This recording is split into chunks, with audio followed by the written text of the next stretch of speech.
Use this particular one, but I've used something like that many times, and they work very nice. It also has a little palm swell here for a better control of your grip. What about the stock itself? What type of wood is that? And I noticed that you've got different colors, especially on where the hand goes and towards the end of the barrel. Okay, this wood here is American walnut. It's rather a dark piece. It's not a really fancy piece, but it's just a sort of a run-of-the-mill stuff. And in here I have rosewood caps with a little plastic spacer for mostly for cosmetic, so it shows. Here I have a rubber butt pad to reduce recoil. Also, if you notice, the bolt has been turned down and re-welded, so it will receive a scope. Otherwise, the bolt comes up so high that you can't install a scope on top of it. Right. What shape was that gun in when you first got your hands on it? This was just an old military rifle, and it was not the best of shape. The barrel and the mechanism was in good shape, but the finish on it was pitted, and it had a few rust and bang, and it had the old military stock on it. And then it just gives you an idea what you could do with just a plain old military rifle. What would something like that cost today if a person was to buy it? Oh, about $400. What other guns do you have?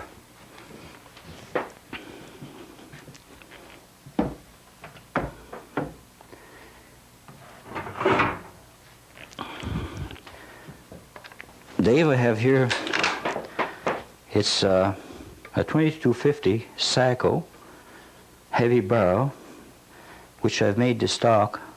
It's a thumbhole stock, which we mentioned earlier. I built this particular gun for myself. It has a real nice fancy piece of walnut on it. As you will notice, all the figures in the wood is all distorted. You can notice here, there's the cheek rest and your grip. I also have my name engraved in this with a little inlay. There's also inlays underneath here, and again it has the rosewood caps with spacers.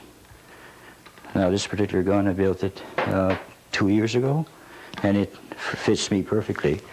As you notice, your thumb goes in, your fingers are fitted in this groove here, and when you aim the gun, there's an offset in the stock. As you notice, Dave, the bolt is coming to the left side of the gun, which means that the barrel has been embedded to the right. Now this is called an offset. So when you close your gun and you look into your scope, the scope is right in line with your eye, and there's no effort to see your picture in it. You don't have to actually crawl over your stock or sit there and try to find it. It comes right automatically when the gun is fitted to you. And Can that weapon be used without a scope? It could, Dave, but this has been designed for a scope, and if the scope was removed, your sights are always much lower than your scope, and then again the gun would not fit properly.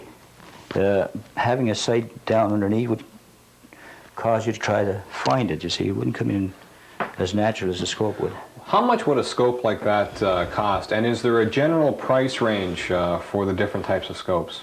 No, Dave, scopes run anything from $55, I think, for a promotional scope, up to $500–600, depending on what quality you want and what you want them for.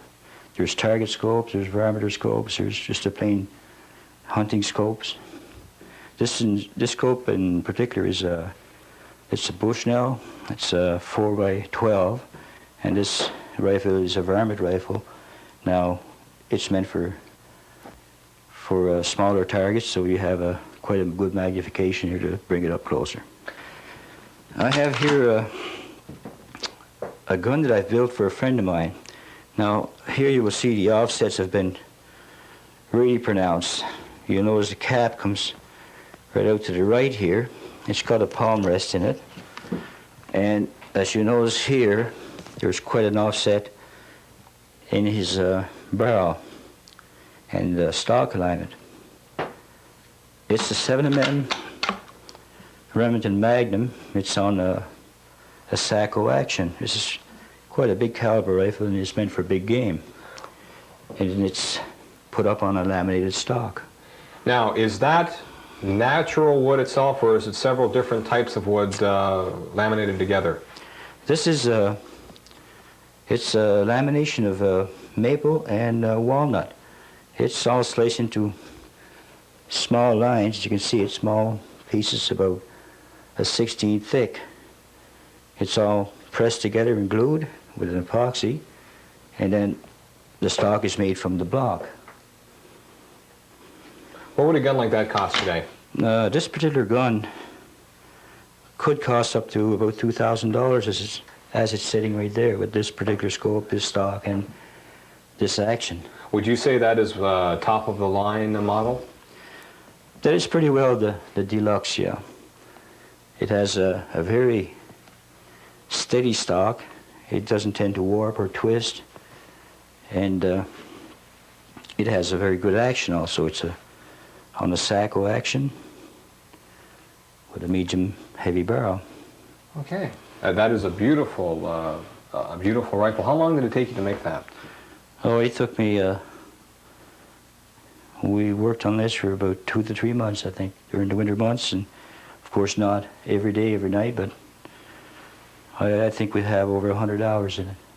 This here, Dave, is much like what I've showed you, except it's just a plain 22 caliber. It's a Target 22. I built this particularly for myself. I use it for competition shooting. As you see, it has peep sights rather than scope, and because of that reason, this stock here is a bit lower than the ones I've showed you previously. How difficult is it to have that lower level on the end stock? Like, what do you basically have to do to get it to look like that? Is it the way you cut the wood, or is it connected in sections?